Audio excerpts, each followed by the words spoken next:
itong mga tao, bilyon-bilyon ang ninakaw nila, pero may kapal ng mukha silang ipangalan yung kanilang negosyo sa mga santo. Saint Timothy, Saint Gabriel. So, eto na nga mga Habibis, kamusta po kayo? Kamusta ka, Ate Rose? Okay lang po, sir. Ang tagal mo nang hindi nakikita sa vlog. Kasi syempre, hindi ka pumupunta sa building. Opo, sir. Lagi po kayo nandun sa building, sir. Kasi daming work lagi. Sabi nga nila, bakit hindi bigyan si Ate Rose ng opportunity sa building? Gusto mo ba? Dito po kasi yung trabaho ko, sir. Hindi naman po sa building, dito po ako sa bahay. Correct. Natatawa lang ako sa mga nagko-comment. Pero kasi busy na kasi si Ate Rose din dito. Madami din sila mga task na nasa building. May mga task din na nandito sa bahay. Napanood mo ba yung news lately? Na ano po yun, sir? Puntis ako. Ay, Charis. Congrats po. Congrats.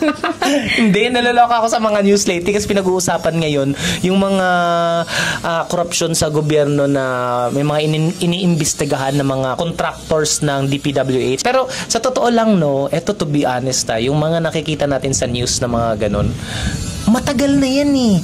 Alam naman, marami sa ating nakakaalam na matagal na yung malaking kinikita sa mga construction projects ng government, ng DPWH. Dati pa yan. Alam natin yan. Pero walang makakontra. Kasi syempre, kung sino ang nasa power, tapos boto ng boto ang mga tao ng mga magnanakaw. So, ano magagawa natin, di ba?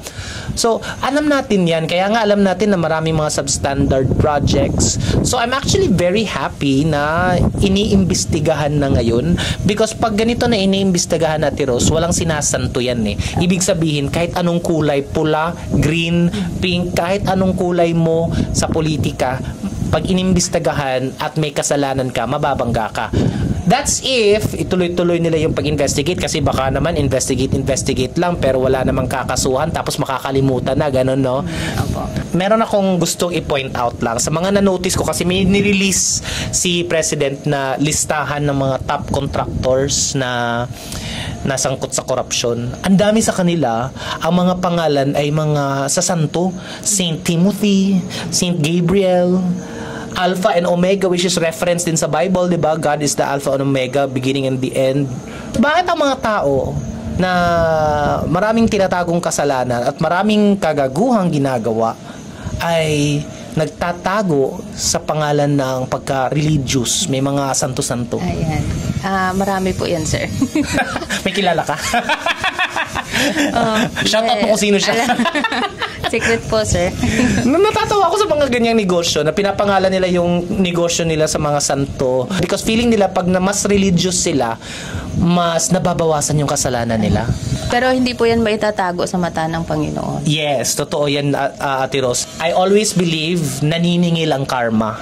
Masaya ka ngayon pero yung mga ginawa mong kasalanan, lalo na pag marami kang ninakaw na pera na hindi sa'yo, marami kang nabanggang tao, marami kang naapakan na tao, marami kang niloko, masaya ka ngayon. Pero babalik at babalik din yan. Maniningil ang karma and God will have His justice.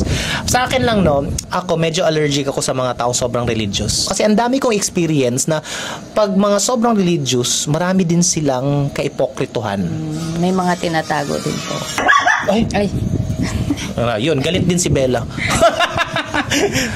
Sumasang-ayon si Sumasang-ayon si Bella at Lucia. God looks at our heart more than our actions. So, hindi ako naniniwala sa sobrang religious, lumuluhod sa santo, araw-araw nagro-rosaryo, puro verse ang bukang bibig. Hindi ako naniniwala na mas mabait yan kaysa karamihan because I believe that true faith is in how you treat people around you. Kung paano mo ituring ang mga tao sa paligid mo.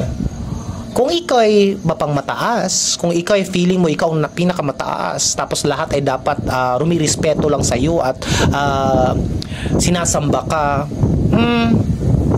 di ba? Totoo po yan, sir. Totoo yung lahat na sinasabi niyo. Yun lang comment mo?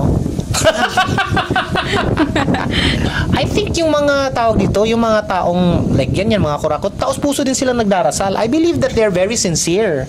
Pero sa akin kasi, wala namang problema yan. Nagsisimba, nagdarasal, walang problema yan. Pero sa akin, hindi doon natitigil eh. Kasi kahit anong simba mo, kahit anong dasal mo, kahit anong bigay mo sa simbahan, pag ikaw ay masamang tao sa ibang tao, ikaw ay mapanlait, chismosa, or ikaw ay mapanlamang, bali wala yung dasal mo araw-araw, kahit 1,000 dasal ang gagawin mo araw-araw, baliwala yun kung ikaw'y masamang tao sa kapwa-tao. Yes, totoo yan, sir. Kasi nasa ugali po talaga ng tao yan, sir. May kanya-kanya ugali po yung mga tao. And I believe na true worship really is on how you love people. True worship is on how you love people. God sees how you love people and how you do not love people. Pag ikaw ang tao na laging daming nakikita negative, naghahanap ng mali at butas sa ibang tao, babalik din yan sa'yo. Nakikita din yan ng Diyos eh. Opo. Ayun lang. Natatawa lang talaga ako na sobrang itong mga tao, bilyon-bilyon ang ninakaw nila, pero may kapal ng mukha silang ipangalan yung kanilang negosyo sa mga santo. Saint Timothy, Saint Gabriel, Alpha and Omega. Ay talaga ha, ang religious, kala mong bait-bait, pero ang puno ng kaipokrituhan. 'Di ba? May mga kilala kang ganun? Meron po, sir. Pangalanan mo na. Secret ko na lang po yun, sir. Hindi ko po Sasabihin ko sino. Pero kasi, meron kang kakakilala. baka po kasi magalit sa akin, abangan po ako sa labas. Hindi sila makakapasok dito, Ate Rose. 3 guard ang dadaanan mo ba kung bago makapasok sa bahay? O kayo, I'm sure may mga kilala kayo, tag nyo na. Charot lang.